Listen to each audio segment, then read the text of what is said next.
Hello, my wonderful, amazing artists. It's me, Miss Abby, and today we are getting inspired by Jean-Michel Basquiat to create our own crowns, just like the crowns in his artwork.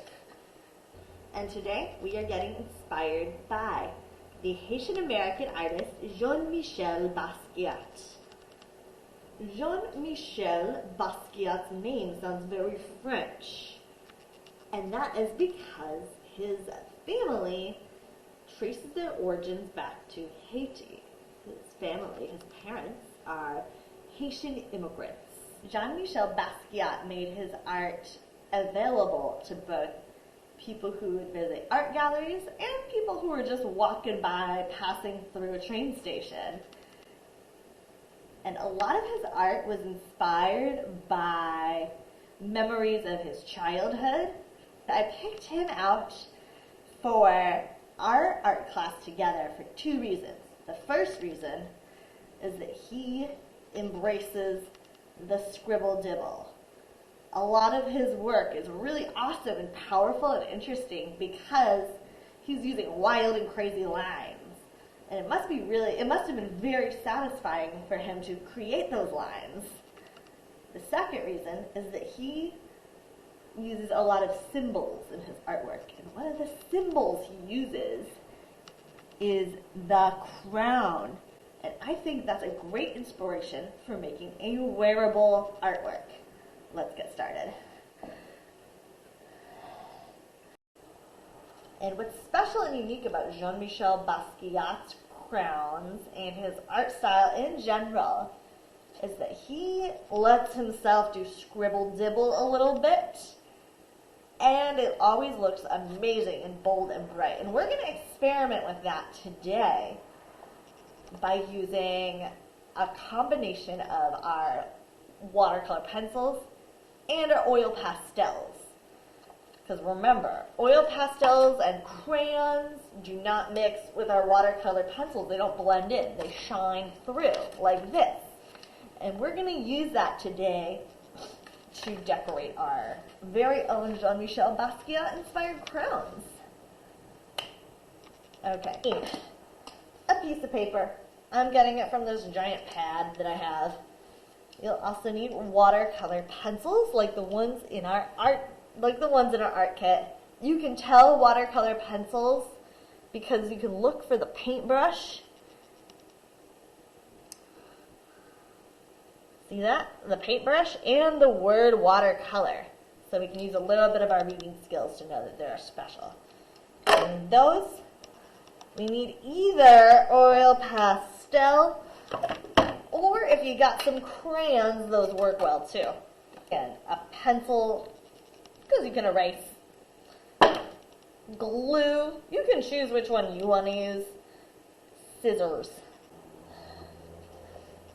Okay, the first thing we're going to do is cut this paper in half. You can cut it in half like one big line down the middle if you want, or you can cut a zigzag line. I'm going to go with a zigzag line.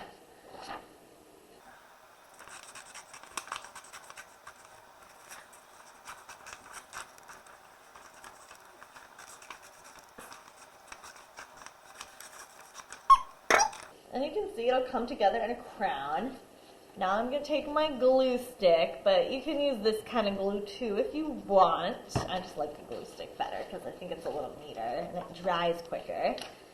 And put a thin layer on one of the pieces where I want them to connect. Only one though, because we're going to decorate this flat and then put it together in a circle.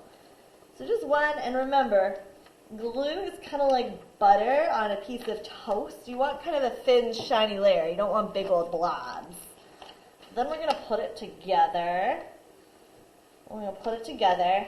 And then I like to hold down my glue connections for 10 seconds. I'm laying my crown down flat. I have not folded it up to make a round shape yet, and that makes it a lot easier to decorate. And I'm choosing to use, and I'm getting inspired by Jean-Michel Basquiat in his kind of intense scribble-dibble style to use my oil pastels and my crayons. This is what you want for this. If you like markers, try some markers.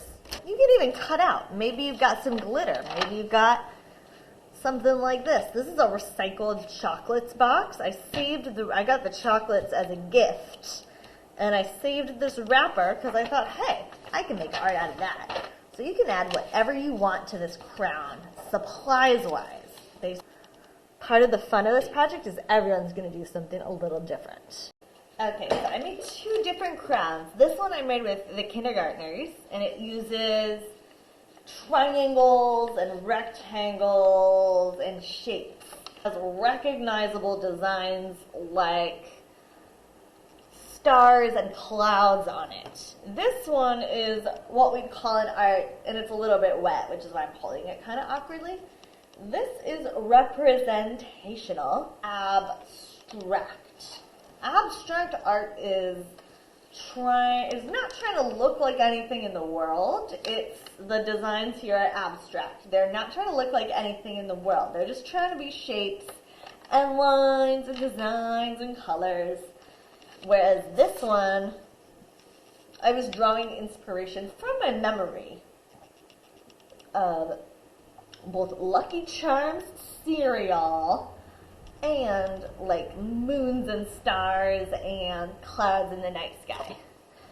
Now,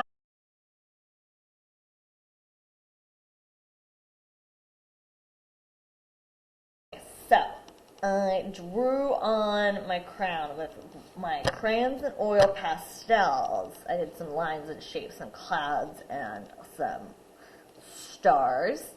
Now I have my watercolor pencils and my paintbrush for my art kits. See how they say watercolor, which begins with a W. Then they have this little paintbrush on them. That is a watercolor pencil, and that means that you can blend them out using a cup of water and a wet paintbrush. So I'm going to scribble dibble some color inspired by Jean-Michel Basquiat, and then I'll show you how you can blend this color.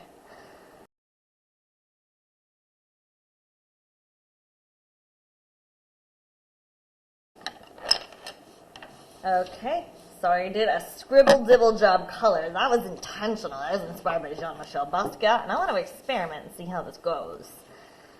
Now, I'm ready to blend using my watercolor pencils, and notice I chose blue, purple, and light blue, and there's certain areas where I overlapped them. I layered them together, and I'm experimenting to see how that's going to turn out.